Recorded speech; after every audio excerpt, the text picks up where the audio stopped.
कोई बच्चा सफल होना चाह रहा हो, कोई बच्चा ये पॉडकास्ट देखे और उसे लगे लाइफ में कुछ करना है, संसाधन नहीं है, क्या सुझाव दोगे आप उसे? जिस काम को कर रहा है 5 साल लगातार उसको करे, न सफल हो जाए तो कहेगा।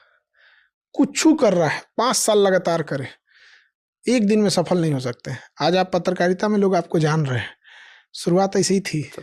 10 साल हो गया, 10 साल हो गया। हमने 5 साल इसलिए बोला ताकि बच्चों को 10 साल ज्यादा ना लगे। हकीकत यही है कि 5 साल हम इसलिए बोले, हम अपने हम 5 साल थोड़ा थोड़ा जानने लगे। हाँ, तो थोड़ा 5 साल में इंसान अपना मुकाम बना लेता है। हम लोग भी जब स्टार्ट किए थे तो शटर खुद से उठाते थे, ऑफिस नहीं था। हम जिस कैंपस में पढ़ाते हैं वो एक डॉक्टर साहब, एक डॉक्टर फैमिली है, डॉक्टर रमाशंकर प्रसाद, उनका नीचे क्लिनिक था। हमारे पास ऑफिस नहीं था बैठने का, तो बच्चों की जब छुट्टी होती थी ना, तो हम उनके जहाँ मरीज रहते थे वहीं जाके चुपचाप खड़े हो जाते थे। तो हम देखते थे नहीं देख रहे हैं डॉक्टर साहब, मरीज की कुर्सियाँ बैठ जाते थे कि मेरे पास नहीं था यहाँ पे, तो बुला के बैठा लेते थे। आप कौन है? तो हम कहे कि सर हम एक शिक्षक हैं, मेरे पास ऑफिस नहीं है। तो वो कहें कि आप ना एक काम कीजिएगा, मेरे चैम्बर में बैठ जाए कीजिएगा। तो हम मरीज बन के, उनका गोलका वाला कुर्सियाँ नहीं होता है जिसपे थरिया उलाट के बना देते हैं सब मरीज देखने के लिए, उस पर चुपचाप बैठल रहते थे। अब एकदम कम स्पेस लेके कि कहीं इनको खराब ना लग जाए कि पसार के बैठल है यहाँ पे। धीरे धीरे वही उनका ही कैंपस है, धीरे धीरे ऑफिस दिए करते करते। तो ऐसा नहीं होता है कि कोई चीज़ एक दिन में बन जाती। 25 अप्रैल 2016 मेरा पहला दिन था और तब से लेकर आज तक हम लोगों ने वीक ऑफ नहीं लिया है। अभी भी, आज भी हम सैटरडे संडे को हम लोग ज्यादा काम करते हैं। आई थिंक आप भी करते हो। हकीकत है, लोगों को लगता होगा कि सैटरडे संडे को आराम करता है। जिस दिन यहाँ नहीं होता उस दिन घर पे बैठ के काम कुछ ना कुछ करते रहते हैं। Monday to Friday office work होता है। अगर उस समय हम लोग 14 घंटा काम कर रहे हैं तो सैटरडे संडे 16 घंटा हो जाता है। और आज काम छीन लीजिए तो लगेगा कुछ है ही नहीं है, ऐसा लगेगा क्या हो गया यहाँ पे। आज के टाइम में जीवन का सबसे अच्छा सुखमय समय काम करते होता है, टेंशन ही नहीं रहता है यहाँ पे, दुनिया में क्या हो रहा है दिखता ही नहीं है। जो कहते हैं ना मी टाइम, हमको लगता है वो हमारा काम करते हुए होता है। कितनी सिमिलरिटीज है। आखिरी सवाल सर, समापन, गरीबी कितना बड़ा अभिशाप है? क्योंकि हम लोग गरीबी पे बात कर रहे थे। कई लोग कहते हैं कि संसार का सबसे बड़ा दुख गरीबी है, आप मानते हैं? बहुत बड़ा दुख गरीबी है, लेकिन कई लोग गरीबी को एक सिंपैथी के नज़र से, एक असहाय के रूप में, किस्मत के तौर पे ना देखो। गरीबी को देखो ये बीमारी है, इसका एक्सरे कराओ, अल्ट्रासाउंड कराओ, कुछ कराओ, इसको ऑपरेशन कराओ, इंजेक्शन दो, टेबलेट दो, कुछ दो, नहीं हो रहा है तो कूच काच के ठीक करो, लेकिन इसको भागो। ये बीमारी है, इसको तुम आज नहीं किया गया तो कल और बड़ा होगा। आज टेबलेट से सही हो रहा है तो कल इंजेक्शन से होगा, परसों ऑपरेशन कराना पड़ेगा, हो सकता है पूरा शरीर खराब कर देगा।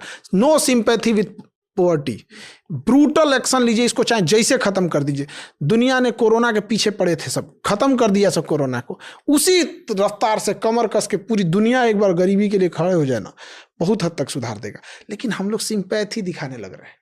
नहीं, कुछ भी करो ईमानदारी से करो। अब गरीबी का मतलब ही नहीं कि गरीबी दूर करने के लिए सुपारी ले किसी को मारने के लिए, अब ही नहीं होना चाहिए। मतलब मेहनत से अपने सपनों को पूरा करना चाहिए अंदर। और अगेन कहते हैं, 8 घंटे की नौकरी करने वाले लोग जो देखते हैं कि अमीरों का सपना 8 घंटा नौकरी करने पे कभी नहीं हो सकता है। जो आज उस मुकाम पे पहुंचा है, आंख में आंख डाल के देख ले कि 16 घंटा से कम काम किया हो तो हम कह सकते हैं कभी ऐसा हो सकता है। 15 घंटा किसी फील्ड में हो, किसी फील्ड कोई में सक्सेसफुल आदमी हो, कोई सक्सेसफुल इंसान अगर कह दे कि तुम्हें सबसे ज्यादा क्या पसंद है, तो किसी दिन 8 घंटा सोने को मिल जाए। कोई इंसान, उसको खाना पीना, वो दूर जा चुका है उस चीजों से। और 8 घंटे में सोचिए क्या सफल हो जाए, कभी नहीं होगा। आप गरीब पैदा हुए हैं कोई बात नहीं, आप गरीब मरे हैं तो लानत है, आप लानत है, क्योंकि इसका मतलब आपने मेहनत नहीं की है। बिल्कुल। बचपना अगर गरीबी में बीता है तो कोई दुख की बात नहीं है, लेकिन बाप का बुढ़ापा अगर गरीबी में बीत गया तो धिक्कार है। भले हमने खिलौनों की गलियों से अपने रास्ते बदले हों, लेकिन बाप अपना कोई रास्ता ना बदला हो। भले हम लोग कोई सामान खरीदने से पहले उसका प्राइस देखे हों कि औकात में है या नहीं, लेकिन जब पिताजी जाएं तो सीधे कहें पैक कर दो इसको, बेटा है मेरा।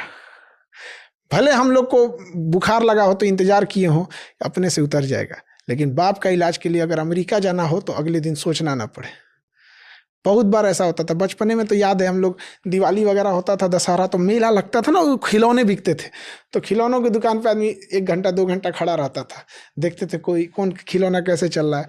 फिर 2-3 घंटा खड़ा हो जाएंगे तो दुकान वाला भगाएगा, खरीदना नहीं है तो खड़ा क्या है यहाँ पे। तो फिर तो दूसरा दुकान पे जाके आदमी खड़ा होता था।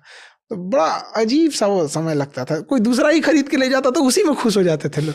कोई दूसरा पटाखा छोड़ता था तो वहीं जाके देख लेते थे लोग कि अरे यार सब लोग उसी में ताली बजा लेते हैं। तो बड़ा वो दिन अजीब सा लगता है। अभी देखते हैं तो लोगों को देखते हैं तो लगता है, छोटे बच्चों को, एक दौर था हम लोग भी यहीं थे। उनको देख के कभी उनके कंधे पे हाथ रख के दिल से दुआ निकलता है कि बेटा जल्दी कामयाब हो जाए।